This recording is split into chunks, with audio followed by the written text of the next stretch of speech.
Il y a trop de questions, les amis. Hein. Attendez, je suis perdue dans mes notes. I don't know why. It's not the good listing.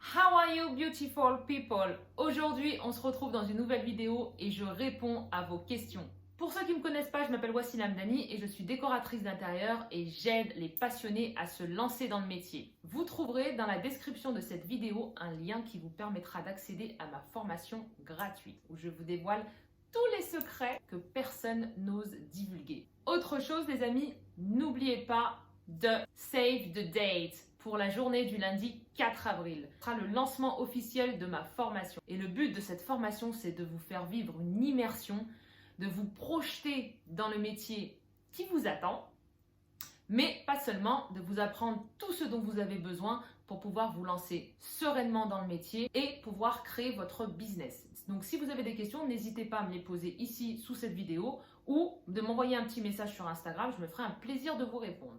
Dans cette vidéo, je vais reprendre l'ensemble des questions que vous m'avez déjà posées et auxquelles j'avais répondu dans une ancienne vidéo fac. Je me suis dit que c'était important que vous ayez quand même ces réponses-là.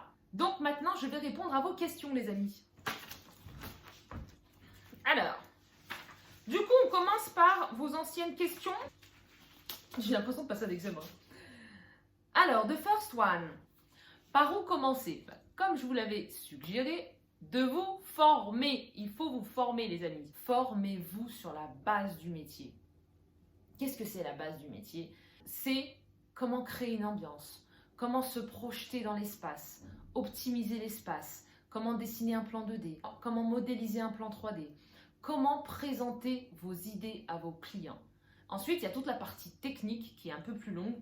C'est vraiment quand on dessine les plans au millimètre près, toutes les normes à respecter, les hauteurs par exemple de plan de travail, les hauteurs de table, à combien de centimètres on place une table par rapport à un canapé. Mais formez-vous, vraiment c'est la base. Ensuite, on se crée un réseau, ensuite on se familiarise avec les différents matériaux. Ensuite, vous aurez le temps de vous familiariser avec vraiment la grosse partie technique, les matériaux. Donc la base, c'est de se former sur la base du métier. Ensuite, je vais essayer de faire un mix entre vos nouvelles questions et les anciennes questions. Il y a une question toute simple qu'on m'a posée, c'est quel ordinateur choisir? Je ne vais pas forcément vous suggérer une marque spécifique d'ordinateur, mais la seule chose que je peux vous dire, c'est investissez dans un ordinateur où il y a beaucoup de mémoire. C'est un métier en fait qui demande à stocker beaucoup d'images, beaucoup d'éléments. On a tous un cloud où on stocke nos images, nos photos, même tout ce qui est mail parce que ça prend de la place, des documents. Mais ce qui va vous prendre beaucoup de place, ça va être tous vos modèles 3D. Ça prend énormément de place. Après, il y a tous les documents que vous créez, les devis, les factures, les offres de mission. Donc tout ça prend de la place.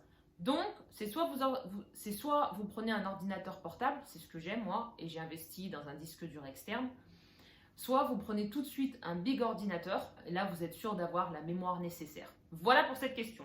Ensuite, comment apprendre à avoir confiance en soi?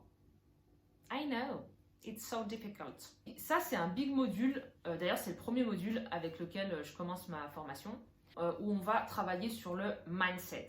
Le premier conseil que je peux vous donner, et d'ailleurs c'est un conseil que je vous donne dans la petite formation gratuite, c'est déjà d'arrêter de vous comparer aux autres.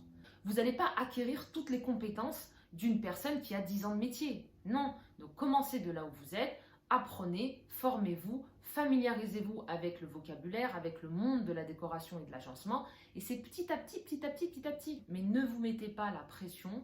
Oulala, je ne sais pas dessiner, je ne sais pas faire un plan 2D, je ne sais pas faire un plan 3D, je ne sais pas comment créer ma société. Stop. Formez-vous sur la base, mais apprenez tout doucement. Non les amis, mais oui, Rome ne s'est pas fait en un jour. Oui. Ensuite, ça fait partie d'une question de l'ancienne fac. Nouvelle question. Quel ordinateur on a vu? Alors, sur quel logiciel tu travailles? Quelle version? Et combien de temps as-tu mis pour te former? Alors, j'utilise le logiciel SketchUp Pro 2019, qui me va amplement bien.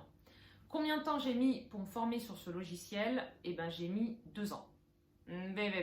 Pour en arriver à là où j'en suis aujourd'hui. c'est-à-dire de créer un plan 3D en une journée, pouvoir insérer les textures, pouvoir sortir les visuels et monter tout mon dossier pour mon client. On va dire, ouais, 2 journées, tout est terminé. Voilà, voilà. SketchUp, ça prend énormément de temps. Au début, je me suis formée vraiment sur des choses qui ne me servaient à rien parce que je voulais tout apprendre tout de suite. C'est pour ça qu'il faut vraiment cibler en fait ce dont vous avez besoin. Mais au début, quand on débute sur SketchUp, on est complètement à la rue, il n'y a pas d'autre mot. Donc moi, je prévois dans la formation de créer un module sur SketchUp. Il y aura une initiation sur SketchUp. Donc après, petit à petit, on évolue au niveau de la formation et on se familiarise avec le logiciel pour pouvoir en fait monter un plan 2D en 3D très rapidement avec tout ce dont on a besoin sans passer par apprendre des choses qui ne servent à rien. C'est petit à petit après que vraiment on acquiert toutes les compétences dont on a besoin. Et moi, j'apprends tous les jours sur SketchUp. Dès que j'ai besoin, par exemple, de créer des moulures, je vais apprendre. De créer des corniches, je vais apprendre. De faire une bibliothèque sur mesure, je vais apprendre dans l'instant T. Donc ça ne sert à rien de se mettre la pression et vouloir tout apprendre tout de suite. Voilà pour cette question. Ensuite, les anciennes questions. Le matériel à avoir, et bien, comme je vous l'avais dit, 1 mètre laser, un nuancier, vous pouvez choper chez un fournisseur de peinture. En général, il vous le fait payer, ça coûte à peu près 50 €, 40 ou 50 €. Des stylos, des crayons, des feutres. Moi, j'aime bien mettre de la couleur, donc je prends des feutres de couleur. Des blocs-notes, comme je le disais, en voiture, voilà les blocs-notes. Et des gros cahiers. Moi, je prends des gros cahiers. Ensuite, on a besoin de quoi d'autre? Eh bien, un petit cartable, les amis, un ordinateur, et puis en avant. Ensuite, les nouvelles questions. Faut-il travailler avec plusieurs artisans indépendants ou choisir directement une société tout corps d'État? Ben moi, je vous dirais les deux. Moi, je travaille avec les deux. Je travaille avec 2 big sociétés, où vraiment, là, ils font du gros œuvre et ils sont en relation avec un bureau d'études. Donc là, ça me permet, moi, quand il y a des gros travaux à faire, je leur laisse le bébé et ils se débrouillent. Et moi, je fais seulement des visites de chantier, on fait des réunions, on travaille ensemble pour pouvoir agencer pour tout ce qui est agencement, tout ça. Et j'ai aussi des petits artisans qui sont indépendants. Et eux, pareil, je les fais travailler sur des projets. Il n'y a pas de petits ou gros projets. On parle plus de grosses démoles quand il y a de la grosse démolition. Donc, on fait tomber des murs porteurs, du placo, on repart sur une page blanche comme on dit. Mais sachez qu'il y a des artisans qui sont indépendants qui, eux, font appel du coup à leur réseau et en fait, ça vous fait une équipe avec tous les corps d'État dont vous avez besoin. Donc moi, je dirais honnêtement, travailler avec les deux, c'est très bien. Voilà, ensuite, ancienne question, qu'est-ce qu'on avait? L'approche à avoir avec les clients. Et bien, comme je vous l'ai dit, il faut avoir confiance en vous, les amis. On a tous commencé un jour. Il ne faudra pas hésiter à dire à vos futurs clients que vous débutez. On a tous commencé un jour, les amis. Moi, la première. Donc ça, il ne faut vraiment pas avoir peur du fait que vous soyez novice, du fait que vous soyez débutant. Il ne faut pas hésiter à dire en fait que certes, j'ai des bases, je suis passionnée par le métier, un métier où on en apprend tous les jours, mais vous pouvez compter sur moi. Point barre. Et puis après, roule. Vous allez tomber sur des clients qui vont vous faire confiance, des clients qui vont peut-être pas forcément vous faire confiance, mais ne désespérez pas. Soyez vous-même, les amis. Vraiment, c'est super important. Donc voilà, j'espère avoir répondu à cette question. Ensuite, nouvelle question. D'où te vient ton inspiration car ton Instagram ne ressemble pas aux autres décoratrices? Thank you so much. You are so beautiful people. D'où me vient mon inspiration? Écoutez, j'ai toujours aimé, moi, travailler la couleur. J'ai toujours été curieuse au niveau des matériaux. Enfin, après, où je trouve l'inspiration, c'est en allant chez les fournisseurs. Je vais, par exemple, flasher sur un carrelage, flasher sur une crédence, les motifs d'un papier peint. Et en fait, je m'inspire un peu de partout, de tout ce que je vois chez les fournisseurs, dans les magazines déco, auprès aussi de grands architectes, comme par exemple Laura Gonzalez, I love you Laura Gonzalez. Je ne sais pas si vous connaissez Laura Gonzalez, mais j'aime beaucoup ce qu'elle propose. Beaucoup de décoratrices du coup qui jouent avec les matériaux, qui jouent avec les couleurs et qui ne respectent pas forcément des règles.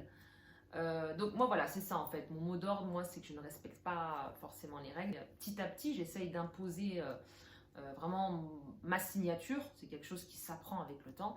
Comme là, par exemple, le projet sur lequel je travaille, au début, ma cliente, elle m'a dit « Ouais, couleur, je sais pas, proposez-moi, puis on verra. » Quand elle a vu ces 3D, elle m'a dit « ça claque. Non, mais quand un client, il vous dira « Oh, mais ça claque là ce que vous avez fait !» Là, vous serez bon, les amis. Et j'aime beaucoup forcément Madeleine Castin qui a lancé ce style dont s'inspire Laura Gonzalez, de mélanger, de faire du mix and match, de revisiter le contemporain, de rajouter des pièces anciennes, des motifs, des couleurs. Et j'adore, franchement j'adore. Après, il y a plein d'autres décoratrices et d'architectes auprès desquels je m'inspire. Mais en gros, voilà, je m'inspire un peu de partout. Les magazines, les fournisseurs, les magasins, les grandes décoratrices. Et après, et petit à petit, mon but c'est d'imposer un peu ma signature, de créer ma signature et de l'imposer au fur et à mesure. Voilà pour cette question.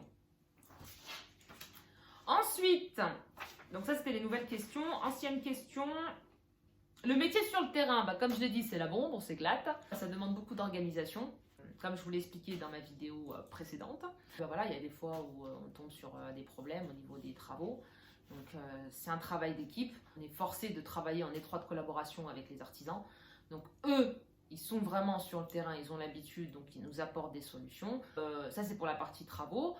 Ensuite, au niveau du quotidien, il faut savoir que toutes les journées ne se ressemblent pas. En fonction des projets sur lesquels on est en train de travailler et les nouvelles demandes, forcément, ça ne nous demande pas le même travail. Donc, voilà grosso modo pour la partie sur le terrain. Ensuite, nouvelle question. Il y avait une question qu'on m'a posée, c'était sur est-ce qu'il faut investir énormément sur le matériel qu'on achète, l'ordinateur et tout ce dont je vous ai parlé précédemment. Je vous dirais non. Franchement, non. L'ordinateur, ayez un bon ordinateur, ça c'est sûr. Ayez de la mémoire, ça c'est sûr. Mais après, tout ce qui est maître laser, je dirais, investissez pas des millions. Sur le maître laser, investissez pas des millions. Moi, il me semble que je l'ai pris sur le net. Il m'a coûté 50 €. Mais investissez pas des millions sur vos feutres, sur les feutres, les stylos, tout ça. Franchement, investissez pas des millions. Sauf si vous voulez vraiment apprendre à dessiner en perspective et que vous souhaitez proposer ce type de prestation à vos clients. C'est-à-dire que vous dessinez tout. Donc toutes vos idées, en fait, vous allez les vendre via un dessin. Là, je vous dirais, oui, investissez dans les feutres, l'aquarelle, la peinture, enfin, je ne sais pas ce que vous voulez utiliser. Là, je vous dirais, oui, investissez, mais sinon, non. Ensuite, on avait une autre question. Est-ce que c'est un métier qui demande beaucoup de travail? Yeah! Yes! Of course! Comme je le disais, tu ne peux pas travailler sur ton plan 3D et regarder une série Netflix. Très compliqué. Juste la partie recherche d'ambiance, recherche de matériaux, recherche de mobilier, tout ça, ça demande beaucoup de travail. Il y a la partie aussi gestion du client ou de la cliente ou des clients où tu échanges énormément avec le client. Donc là, forcément, ça demande du temps et de l'énergie. Et après, il y a toute la partie où tu vas chez les fournisseurs, où tu modélises, où tu crées le dossier. La partie aussi gestion d'entreprise, où tu rédiges les devis, les offres de mission, les factures. Il y a la partie aussi gestion avec les artisans, où tu programmes des rendez-vous, où tu négocies les tarifs. Ensuite, tu te rends sur place, donc sur le chantier, pour faire soit des visites d'état des lieux ou des visites de chantier. Donc, oui, c'est un métier qui demande beaucoup de travail, mais c'est kiffant. Ensuite, la dernière question, les amis, que vous attendez tant, c'est est-ce que nous pouvons en vivre? Je dirais oui et non. Moi, vous savez très bien que je suis sans filtre, je ne suis pas là pour vous faire rêver. Au début, je vous dirais non. On ne peut pas tout de suite se verser un salaire avec un seul projet, sauf si c'est un big projet, où là, vous pouvez vous verser un salaire, soit 1500, 2000 €. Je ne sais pas de combien vous avez besoin pour pouvoir vivre. 1500, 2000 €, ça me paraît difficile, mais avec un big chantier, ouais. Non, on ne peut pas en vivre dès le début. Au début, moi, j'étais au chômage. Donc, j'avais une sécurité. Voilà, moi, j'ai travaillé pendant 15 ans dans une société. Ensuite, j'ai fait un big burn-out. D'ailleurs, c'est une vidéo dont je dois reprogrammer le tournage. Cette vidéo où je vous parle de mon parcours, où je me présente. C'est important, je pense, de recréer ce contenu. Donc, moi, j'étais au chômage. Donc, les premiers projets que j'ai eus, honnêtement, ça me permettait de rentrer 500, 600 € par mois. C'est pas beaucoup. Donc, c'est petit à petit, en fait. Donc, le conseil que je peux vous donner, c'est garder votre emploi ou si vraiment vous en avez marre, mettez-vous au chômage. Au début, vous n'allez pas être tout de suite auto-entrepreneur. Non, vous allez être en création de projet. Il faut prendre le temps de se former, de se créer un réseau, d'apprendre vraiment à gérer une société et ensuite de commencer à créer toute sa com. Donc ça, c'est un gros paramètre qu'il ne faut pas négliger pour pouvoir petit à petit avoir ses premiers clients. Ensuite, quand vous commencez à avoir des demandes, là, oui, on commence à se mettre tout de suite auto-entrepreneur. Ça ne prend pas beaucoup de temps, mais il faut faire les choses correctement quand on se lance auto-entrepreneur. Et vous pourrez comme ça bénéficier et de votre chômage et votre chiffre d'affaires, du coup, qui, aux yeux de Pôle emploi, de l'URSSAF, de tout ce que vous voulez, est considéré comme du revenu. Donc après, c'est au prorata. Et après, comment on fait pour pouvoir se verser un salaire une fois qu'on n'a plus de chômage ? Au bout de 2 ans, vous avez quand même commencé à avoir plusieurs projets. Le bouche à oreille commence à faire son effet. Et là, vous pouvez jongler avec 2-3 projets et ça peut vous générer entre 1000 et 1500 euros de chiffre d'affaires. Donc après, tout dépend. Tout dépend de comment vous facturez en fait. Donc il ne faut pas désespérer, il ne faut pas vous mettre la pression, prenez le temps. Voilà les amis, je regardais un peu, mais je pense qu'on a fait le tour. J'ai répondu à toutes vos questions. Non, c'est terminé les amis.